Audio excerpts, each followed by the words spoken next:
जय हिंद। मैं lieutenant colonel doctor Satish Dage. Syria में बशर अल असद इनकी सत्ता वहां से चली गई है और एचटीएस और बाकी जो रिबेल ग्रुप्स है उन्होंने वहां पे सत्ता स्थापन करने के लिए एक तरीके से वहां पे वो प्रोग्रेस कर रहे हैं। मूलतः ये सारी घटनाएं सीरिया में हो रही है, लेकिन इसका परिणाम विश्व के अलग अलग देशों पर वहां पर हो रहा है। इन सारी घटनाओं में अगर कोई सही मायने में विनर है तो मैं कहूँगा तुर्की है, उसके साथ ही इजराइल और यूनाइटेड स्टेट्स ऑफ अमेरिका। और इन सारी घटनाओं में अगर कोई लूजर है तो वो है रशिया, ईरान और गाजा। अब ये मैं क्यों कह रहा हूँ, इसको जो है बड़े डिटेल में हम समझने की कोशिश करते हैं। 20वीं सदी के जियोपॉलिटिक्स के भू राजनीति के एक चाणक्य माने जाते थे जिनका नाम है हेनरी किसिंगर। और हेनरी किसिंगर का एक बड़ा फेमस स्टेटमेंट है। हेनरी किसिंगर कहा करते थे कि Arabs can't win a war without Egypt, but these Arabs can't make a peace without Syria. उन्होंने कई दशकों पहले ये जो स्टेटमेंट किया था वो आज 2024 में भी उतना ही रिलीवेंट है। क्यों? इन सारी चीजों की आज के इस वीडियो में मैं चर्चा करने वाला हूं। सबसे पहले जैसे हमें पता है कि सीरिया में बशर अल असद जो मिलिट्री डिक्टेटर थे और इनफैक्ट उनके फादर 1971 से लेके 2000 तक उनके पिताजी हाफिज अल असद, इन्होंने जो है सीरिया के ऊपर एक तरीके से अपनी मिलिट्री डिक्टेटरशिप रखी। और वर्ष 2000 के बाद में बशर अल असद ये जो है एक तरीके से सीरिया में वहां पर अपना सत्ता बना के रखे हुए थे। 2011 में अरब स्प्रिंग एक तरीके से अरब राष्ट्रों में जो है क्रांति वहां पे होने लगी और उस क्रांति के माध्यम से बहुत सारे अरब राष्ट्रों के जो डिक्टेटर थे, जो सत्ताधीश थे, उनको वहां के लोगों ने वहां पे हटाया और एक तरीके से डेमोक्रेटिक जनतंत्र को मानने वाली सरकार वहां पर स्थापित हुई। बशर अल असद इनके खिलाफ भी सीरिया में डेमोक्रेटिक फोर्सेस द्वारा, जनतंत्र को मानने वाले लोगों द्वारा, अलग अलग संगठनों द्वारा वहां पर आंदोलन किए गए।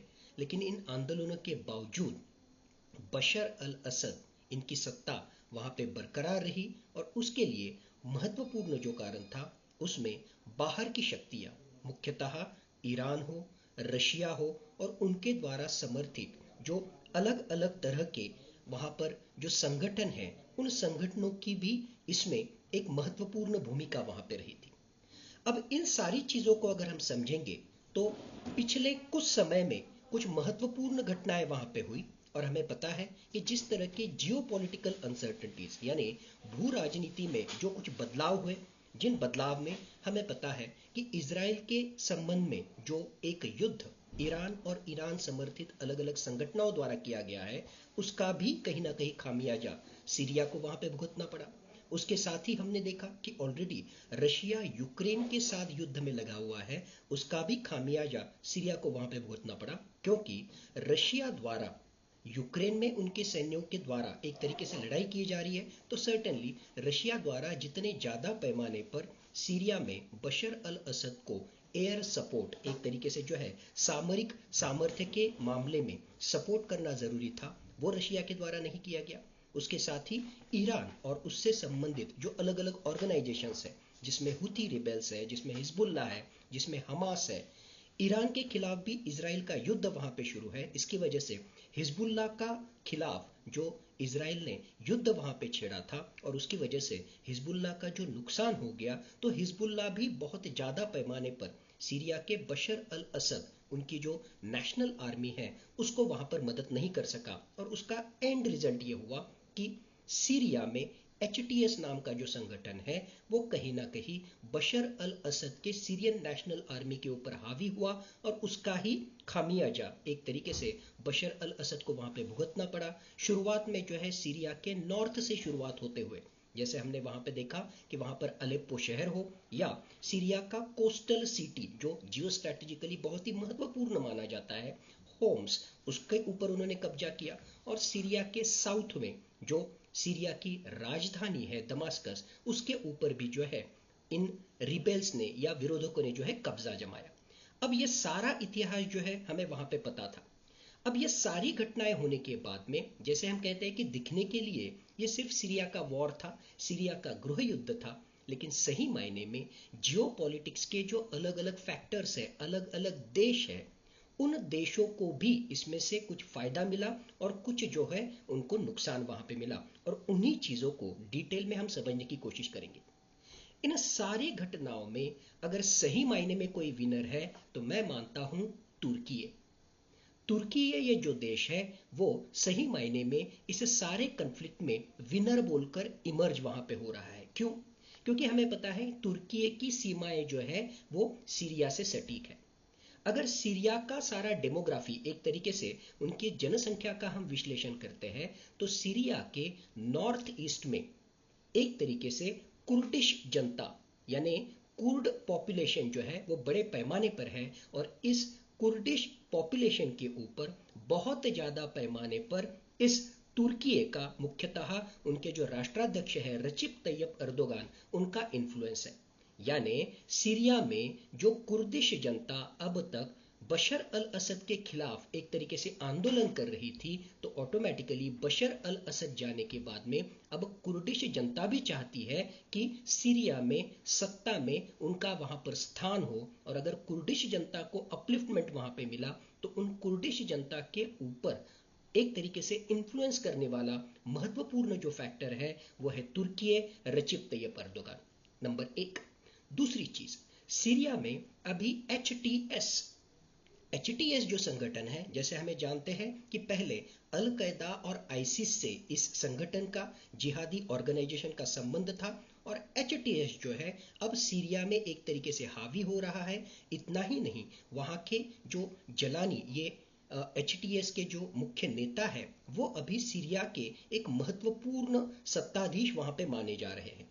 अब एचटीएस इस्लामिक ऑर्गेनाइजेशन होने के लिए होते हुए आने वाले समय में तुर्की ये भी एक इस्लामिक देश है, तो तुर्की का जो है एक तरीके से इन्फ्लुएंस इस एचटीएस ऑर्गेनाइजेशन पे रहेगा, और भविष्य में जो सत्ता परिवर्तन सीरिया में होने वाला है, भविष्य में वेस्टर्न वर्ल्ड को जो दिखाना है कि एचटीएस एक रिफॉर्म्ड ऑर्गेनाइजेशन है, सिर्फ और सिर्फ वो जो है जिहादी मेंटालिटी को नहीं मानता है, ये प्रोजेक्ट करने के लिए, उनको मॉडरेट करने के लिए तुर्की का एचटीएस के ऊपर इन्फ्लुएंस बहुत ही महत्वपूर्ण भूमिका अदा कर सकता है। यानी आने वाले समय में सीरिया के राजकारण में तुर्की का एचटीएस के ऊपर इन्फ्लुएंस, तुर्की का कुर्दिश जनता के ऊपर इन्फ्लुएंस, और तुर्की की कहीं ना कहीं अमेरिका से नजदीकी ये काम में आएगी। यानी आने वाले समय में तुर्की एक बहुत ही इंपॉर्टेंट प्लेयर वहां पर होगा। इसकी वजह से मेरा कहना है कि इस सारे सीरियन वॉर में अगर रियल विनर कोई वहां पे है तो तुर्की है, और बशर अल असद का एक तरीके से सत्ता जाने की वजह से तुर्की में पिछले कई सालों से बड़े पैमाने पर हजारों सीरिया से जो निर्वासित तुर्की में सेटल हुए हैं, अब उनका रिपैट्रिएशन, एक तरीके से तुर्की से ये जो निर्वासित है उनके घर सीरिया में वापस भेजने का काम रचिप तैयब अर्दोगन कर सकते हैं। इसका ही मतलब तुर्की को इस सारी सिचुएशन में एडवांटेज वहां पे मिलने वाला है। दूसरा जो विनर है मैं कहूंगा ये सारे परिपाक में, वो है इजराइल। हमें पता है पिछले कुछ महीनों से इजराइल ने जो है एक तरीके से एग्रेसिव स्टांस वहां पे लिया है, और मुख्यतः ईरान और ईरान से संबंधित जो संगठन है, जिसमें पहले हमास था, बाद में हुती रिबेल्स थे और हिजबुल्लाह था, उनके खिलाफ जो है उन्होंने वहां पे लड़ाई शुरू की थी। अगर हम देखें इस सीरिया का नक्शा और उसके साथ ही इजराइल का नक्शा, तो इजराइल के नॉर्थ ईस्ट में और सीरिया के साउथ वेस्ट में जो पार्ट है गोलन हाइट से संबंधित उनकी जो सीमाएं हैं, तो पिछले कई दशकों से सीरिया से सटीक इजराइल की जो सीमाएं हैं वो डीमिलिटराइज्ड बफर जोन था। इसका मतलब इजराइल भी वहां पर अपने सैन्य नहीं रखेगा और सीरिया भी वहां पर अपने सैन्य नहीं रखेगा, एक तरीके से न्यूट्रल, एक तरीके से वो बफर जोन था। जैसे ही सीरिया में एक तरह का सत्ता परिवर्तन हो रहा है, जैसे ही सीरियन नेशनल आर्मी ये जो है वहां से गोलन हाइट्स से अपनी जो है वहां पर सैन्य दल एक तरीके से अपने सोल्जर्स वहां से निकाल कर उन्होंने लड़ाई के लिए वहां पे भेजे। ये सारा मौका देखते हुए जैसे ही वहां पर एचटीएस की सत्ता वहां पे स्थापन जा रही है, ये सारा देखते हुए इमीडिएटली इजराइल ने पिछले कुछ घंटों में ये जो डीमिलिटराइज्ड बफर जोन था गोलन हाइट से सटीक, वहां पर हमले शुरू किए और इतना ही नहीं, वो सारा बफर जोन अब अपने कब्जे में ले लिया। यानी झगड़ा हो रहा है सीरिया में और उसका फायदा अगर किसी ने वहां पर लिया है तो वो लिया है इजराइल ने। तो ये हो गया दूसरा विनर। तुर्की के साथ ही इजराइल का भी वहां पे फायदा हुआ है। अब इसमें नुकसान किसका हुआ? सबसे ज्यादा अगर किसका नुकसान हुआ तो मैं कहूंगा रशिया का। अब तक बशर अल असद इनकी सत्ता अगर सीरिया में बरकरार थी तो उसमें दो सबसे महत्वपूर्ण फैक्टर थे, एक था रशिया और दूसरा था ईरान। एक तरीके से व्लादिमीर पुतिन इनका इन्फ्लुएंस कहीं ना कहीं वेस्ट एशिया में अरब देशों में कम हो रहा है, इस तरह का संदेश इस घटना की वजह से गया है। अब तक सीरिया ये अकेला देश वहां पर था जो मुख्यतः, और उसके साथ ऑफ कोर्स ईरान, लेकिन अगर हम वेस्ट एशिया की बात करें, पश्चिम एशिया की अगर हम वहां पे बात करें, तो सीरिया एक तरीके से जो है रशिया का गढ़ वहां पे माना जाता था। रशिया के सपोर्ट की वजह से ही रशिया को सपोर्ट करने वाला इस तरह का रेजिम, सत्ता बशर अल असद के एक तरीके से जो है उनके पद्धति से वहां पर हमें दिखाई देती थी। लेकिन बशर अल असद इनका सत्ता वहां से चला गया, इसका ही मतलब रशिया का वेस्ट एशिया का इन्फ्लुएंस कम हो गया, और रशिया का इन्फ्लुएंस कम हो गया तो कहीं ना कहीं अमेरिका का ऑटोमेटिकली इन्फ्लुएंस और अमेरिकन अलाइज का इन्फ्लुएंस वहां पे बढ़ना, इस तरह का गणित जो है जियोपॉलिटिक्स में हमारे सामने वहां पे आएगा। दूसरा महत्वपूर्ण फैक्टर ईरान।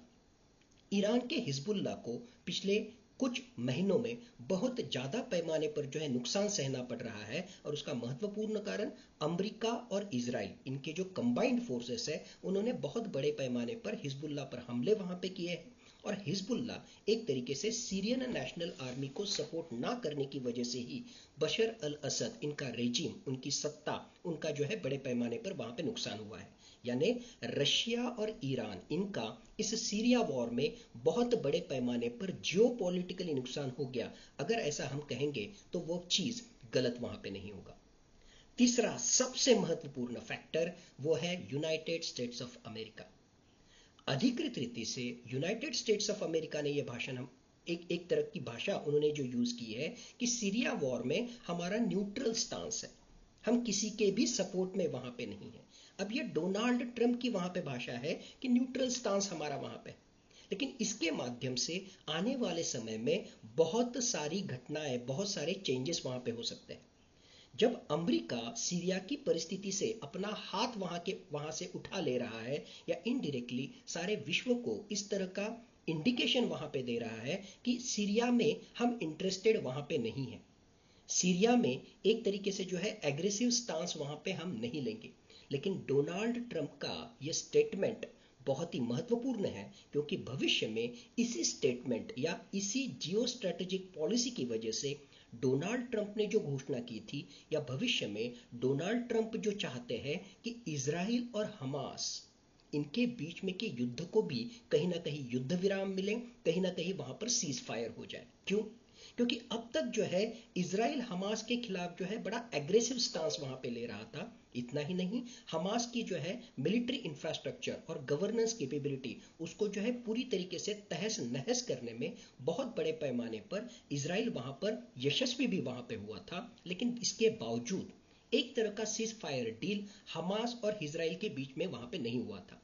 अब अमेरिका इस तरीके से प्रोजेक्ट कर सकेगा कि देखो, अब तक हमास को जो सपोर्ट कर रहा था वो था ईरान, अब तक हमास को जो सपोर्ट कर रहा था वो था हिजबुल्ला, अब तक हमास को जो सपोर्ट कर रहा था वो थे सीरियन फोर्सेस। अब इस सीरियन वॉर की वजह से ईरान हो, हिजबुल्ला हो, और सीरिया के माध्यम से जो हमास को मिलने वाली मदद हो, उसको जो है बड़े पैमाने पर झटका बैठा है। उनसे जो है अभी हमास को असिस्टेंस नहीं मिल पाएगा, उसके माध्यम से हमास के जो मिलिट्री कैपेबिलिटीज है वो फिर से डेवलप नहीं हो पाएंगे। और इन सारी चीजों को देखते हुए अब डोनाल्ड ट्रंप इजराइल के बेंजामिन नेतन्याहू को इनडायरेक्टली प्रेशराइज कर सकते हैं, जिसके माध्यम से हमास और इजराइल इनके बीच में युद्ध बंदी का प्रस्ताव ये आने वाले हफ्तों में, आने वाले महीनों में हमें दिख सकता है। और अगर ऐसा होता है तो वो डोनाल्ड ट्रंप की एक बहुत ही महत्वपूर्ण जीत मानी जाएगी, जिसके माध्यम से एक तरीके से हमास और इजराइल इनके बीच में का जो युद्ध है वो युद्ध बंदी वो हासिल कर सकेंगे।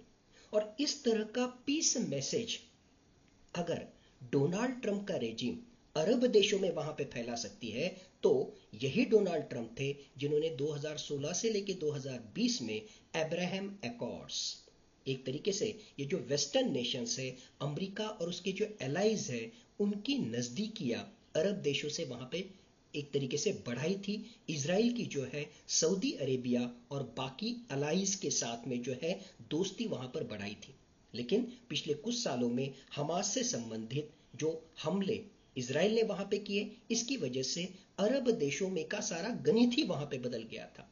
अब्राहम अकॉर्ड्स को फिर से रिवाइटलाइज करने के लिए डोनाल्ड ट्रंप की ये पहल, जिसके माध्यम से हमास और इजराइल में युद्ध बंदी हो सकती है, ये भी बड़ी कारगर वहां पे साबित हो सकती है। यानी जियो पॉलिटिक्स में की नई गुगली डोनाल्ड ट्रंप के माध्यम से वहां पर प्ले की जा सकती है, और इसका सारा बेस इस सीरियन वॉर में वहां पे छुपा हुआ है। जैसे मैंने शुरुआत में ही वहां पे कहा कि हेनरी किसिंगर का वो फेमस स्टेटमेंट कि Arab wars can't be won, Arabs can't win the war without Egypt, but these Arabs can't make the peace without Syria. Henry Kissinger का कई दशकों पहले वाला ये स्टेटमेंट आज भी जो है उतना ही कारगर है। ये सारी घटनाओं को देखते हुए उस स्टेटमेंट की याद आ रही है, और वो स्टेटमेंट आज भी उतना ही कारगर है। ये हमारे सामने सीधी सीधी तरह से आ रहा है। आज के इस विश्लेषण को यहीं पे हम समाप्त करते हैं। फिर से कई नई विषयों के सामने आपके सामने चर्चा के लिए मैं आऊंगा। तब तक धन्यवाद। जय हिंद।